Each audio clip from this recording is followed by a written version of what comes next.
大家好，我係江先生。今日嘅視頻咧就主要講解鐘嘉欣嘅八字嘅。大家對佢都非常之熟悉嘅，就係香港嘅一線女明星鐘嘉欣。最近咧同老公咧就係出現婚姻嘅危機嘅。相傳咧就係同老公咧就打官司，就為咗爭奪仔女嘅撫養權。今日江先生咧就係用幾分鐘嘅視頻咧就講解鐘嘉欣嘅命格。究竟鐘嘉欣未來嘅走向係會點樣呢？江先生咧用幾分鐘嘅視頻咧作一個詳細嘅一個講解嘅。首先我哋睇睇個命格先啦。佢嘅年月日，時辰咧我就推唔出嚟㗎啦。佢係甲子年戊辰月癸酉日。癸水日元出生於辰嘅月份，並且辰又合金，子辰合水。佢好明顯嘅八字嘅用神咧，就一定係水木嘅。當佢行翻木嘅運嘅時候，制翻住個官煞嘅時候，佢咪可以得到官煞好處咯？可以名成利就，可以出名，並且可以財源滾滾來嚇，啲錢都追住佢嘅。當佢制得住個官煞嘅時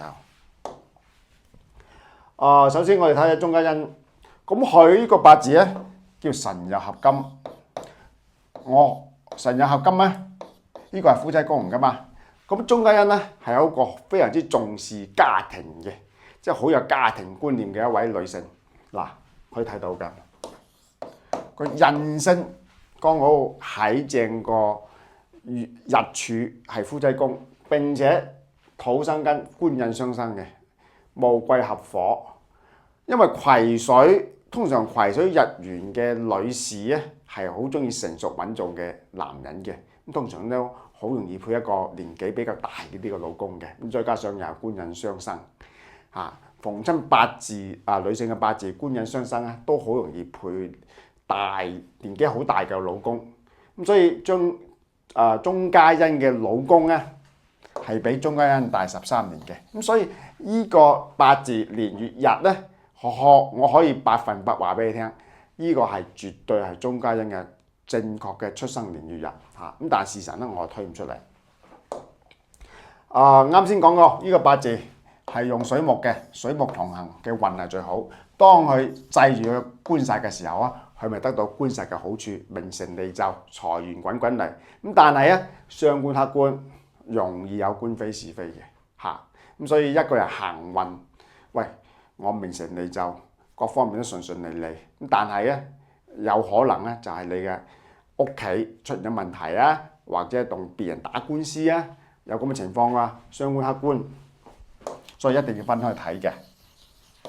鐘嘉欣咧早年咧屋企環境係唔係幾好嘅，從佢嘅八字可以睇到嘅嚇，因為早年咧行緊丁卯運，丁卯運咧係唔好嘅大運嚟嘅，即係佢屋企環境咧。都係非常之唔好嘅，都係一般般嘅家庭。佢嘅成名咧，開始嶄露頭角咧，就喺2002年呢個25年嘅時候，行緊丙寅運嘅時候，就開始拍一部電視劇叫《皆大歡喜》嘅，即係稍為有少少名氣啦。到咗乙丑運嘅時候咧，係佢人生最輝煌嘅10年之一啦。其實佢嘅八字咧，按道理嚟講咧，佢嘅甲子運係最好嘅，即係水木同行嘅大運，32到42。好可惜咧，佢就係為咗結婚生仔，退出咗娛樂圈嘅。退咗娛樂圈大概有1、2、3、4。係2020年先出道嘅，所以係退出咗4年，佢係錯過咗4年嘅人生嘅最巔峰嘅運勢嚇。佢行呢個運咧都非常之好嘅，22到32，去行呢個乙丑運，乙木克個戊土。當然咧，甲木克戊土係最好嘅。甲木喺32歲之後有甲木，但係佢早年咧22歲係乙木，乙木係陰嘅。陰嘅木克呢個陽嘅土戊土，力量咧係非常之弱嘅，所以佢係呢10年咧，22到32咧，佢係攞咗好多獎，即係佢係無線嘅 TVB 嘅算係一線嘅女明星。咁但係啊，佢咧係人生最巔峰咧，係喺呢個運嘅，係我記得係2016年攞到最佳女主角嘅，就係呢年行呢個大運甲子運。咁甲子咧係個甲木咧，就黑色嘅木土嘅時候啊，我可以得到木土嘅好處，名成利就到達人生嘅最巔峰嚇，係喺甲子運嘅。咁佢乙丑運都唔差嘅，佢乙丑運都演咗好多電視劇都係有提名嘅。咁但係咧，始終咧同最佳女主角咧就係冇緣分。咁始終要到咗呢個甲子運嘅時候，2016年咧先攞到最佳女主角嘅嚇。咁好可惜咧，佢就2017年咧為咗結婚咧，就係咧就結婚生仔就退咗到娛樂圈嘅。咁其實佢唔退咗娛樂圈咧，佢個運咧非常之好嘅嚇。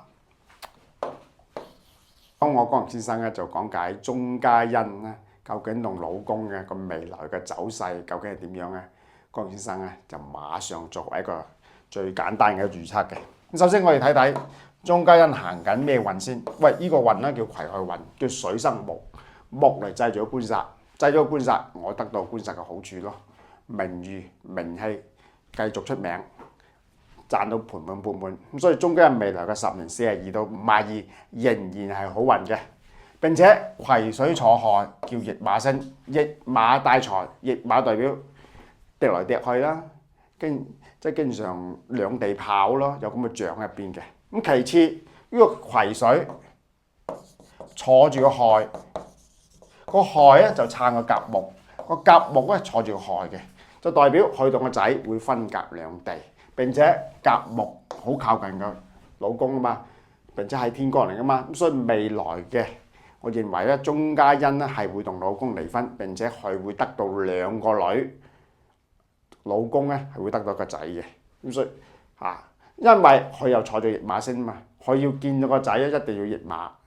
咁所以佢未來10年咧係會經常加拿大同香港咧趯來趯去，跑嚟跑去，有咁嘅象喺入邊嘅嚇。即係呢個我推測啦。咁其次就佢會唔會話鬧上法庭打官司咧？咁從呢個八字嚟講，雖然佢而家行緊呢個流年啦，因為呢個叫天克地沖啊嘛。雖然佢係即係上訴老公要攞個撫養權，咁但係到咗2026年嘅時候咧就唔一樣噶啦。2026年咧叫五亥合，合咩？合則有情啊嘛，即係最終佢兩夫妻一定會達成和解嘅達成一個協議嘅。呢個從八字可以睇到。並且五亥合五火係錢，即係鐘嘉欣為呢個離婚係要付出錢嘅，即係我所講嘅贍養費啊，即係贍養個仔嘅錢啦，有咁嘅象喺入邊嘅咁所以未來鐘嘉欣同佢老公咧一定係會和解嘅。